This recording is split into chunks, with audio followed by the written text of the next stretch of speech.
to my right. And from a sponsor perspective, I wanted to call out Trusted Signal.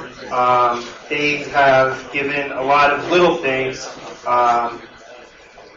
So there are some Wi-Fi detector shirts, some RFID blocking wallets, and some special screwdrivers, and a Phantom keystroke version 2. That's the thing that you plug in, and it makes the mouse move around radically. Okay, gotcha. Thank you. All the presenters after this talk want to come see me. You get to choose one of those gifts. So. All the presenters get these participant gifts. Okay. So think about what you want there. You have the Wi-Fi detector shirts, the RFID blocking wallets, these special screwdrivers, or the Phantom keystroker.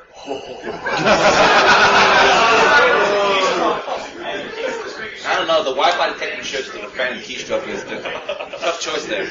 All right. So, ladies and gentlemen, IronGeek.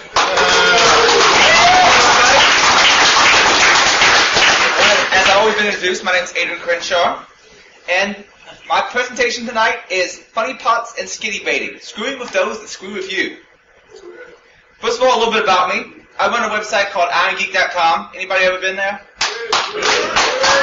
Thank you much for your patronage. I have an interest in InfoSec education. One of my end goals is basically to become a faculty member, so I have to go ahead and go out and get that union card known as a master's or a doctorate degree. I'm working on that. I don't know everything. I'm just a geek with time on my hands. I remember listening to many of Bruce Potter's talks, and he always comes out, even I may be full of shit. So if I'm wrong on something, please come up to me and tell me about it. I'd be interested in knowing the truth. Snowballs, not snowballs. Yes, thank you. Especially with, I don't want to screw up Pure Hate's nice little laptop here. Please kind of let me borrow. Alright, first of all, if you're easily offended, this may not be the talk for you. Evil is an art form. Cthulhu Fhtagn. Or EAEA Cthulhu Fhtagn. Any H.P. Lovecraft fans out there? Yeah. Alright, first of all, I want to define a few terms. Skiddy baiting is sort of like masturbating. Ultimately, it accomplishes nothing, but it's awfully fun. Basically, it's all about getting the skiddies to hurt themselves. Now, Funnypots is a similar concept to Honeypots, except for the main goal is not research or to find out when people are attacking you.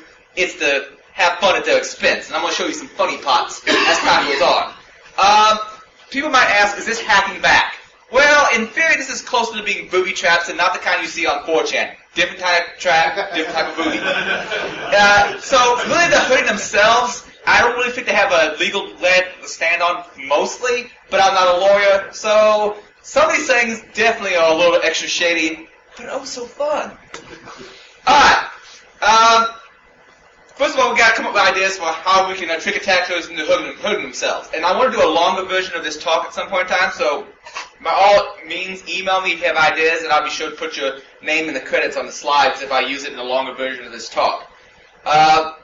Greatly appreciate it. I'm going to probably submit this to DEF CON as a presentation in a longer form. Alright, first of all, amongst the ideas I have and things I've done for screwing with skiddies is fun with loopback.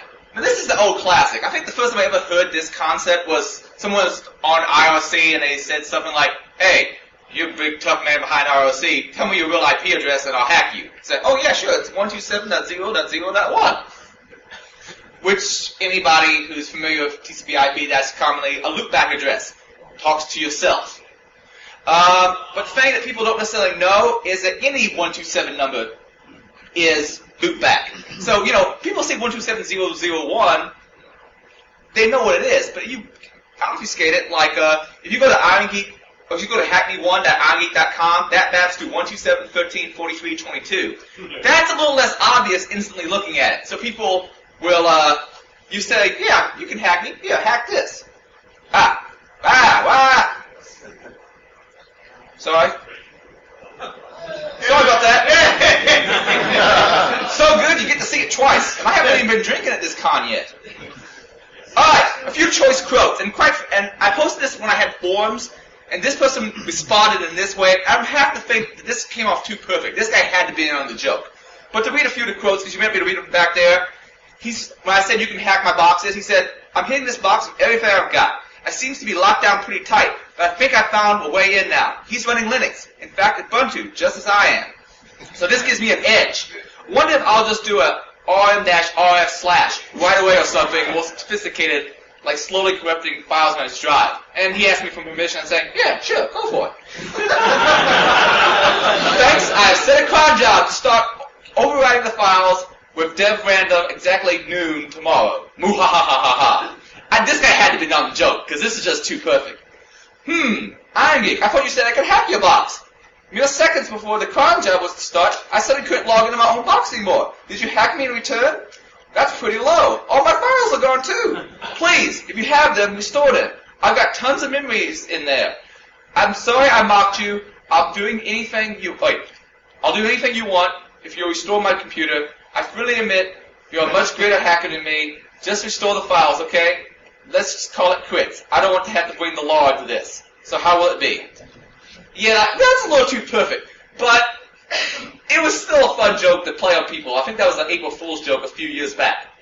Now, this is another idea, and I'm not the only person to come up with this idea. Other people have had it also. Like, I remember hearing, everybody listen to Paul.com? Great podcast. Carlos mentioned this very same idea. And, while mentioning podcasts, exotic liability is also excellent. That, Security Justice, I listen to, and Secure a bit, and Cyberspeak. Social Engineer, I do listen to that, and InfoSec Daily, which I'm actually now a frequent contributor to. Anyway, I had this idea, and apparently it's not original to me either, because Carlos had the same kind of thing going on. Packet swatting. Is anybody familiar with the term swatting? Basically, it's like faking caller ID, calling someone who says, hey, I'm going to kill my whole family, come and stop me, and then get the SWAT team called out on somebody who wasn't really perpetrating a crime. Well, it's a similar idea of this. Why just map something in your DNS to loopback? Why not map it to an IP address you find doing an NS lookup on FBI.gov or NSA.gov? So you find these, you map them, and there you go. Packet swatting. Instantly call it out and put it on someone else. Now this, I'm going to question the legality of this one, but you got to admit, it's an amusing concept. And of course, I would never have actually tried this, because that would be immoral and wrong. Anyway, the basic steps are NS lookup, FBI, NSA, CIA.gov. You probably want to find something more important than the website, but what I did, not that I did this, but what I could do, I have a website called fedwatch.com on my website, where basically I show the last bit of the host name on everybody who comes from a .gov or a .mil to my website, because I'm happy to have them use my stuff. But I could look up something like that, find a valid name, and use it in the same way. Alright! Lemon wiping, for when you want your hard drive to feel unclean. I had this idea a while back. I did an anti-forensics class several months back in Louisville, Kentucky area. Basically, I had this idea. Most people wipe their drives with either all zeros, all ones, or random, or several iterations of it. By the way, for various reasons, you don't need to do several iterations. One wipe over is generally going to be enough. Ask Scott Moulton for details. I believe he's speaking here tomorrow. Or is it Friday, Sunday? Regardless, he's going to be speaking here. Why not write it with an arbitrary pattern? This would be more fun for the forensics examiner. Who here has ever done what's known as data carving or file carving? Basically, you go down a drive looking for headers and footers of known file types and pluck out the data. Well, what if we start writing arbitrary data to the drive?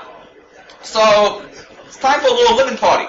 I came up with a couple scripts to do this. I'm trying to find a better way of doing it. But one uses DD, and one just creates a big file, feed in whatever image you want, and essentially it writes that over and over and over again to the drive. So when they do a data carve, a few million images of Lemon Party. Now, probably Normally, you don't really want to piss off a forensic examiner by doing this. I'm sure if Scott Moulton was investigating a case and he saw this, it wouldn't make him necessarily happy with the defendant or the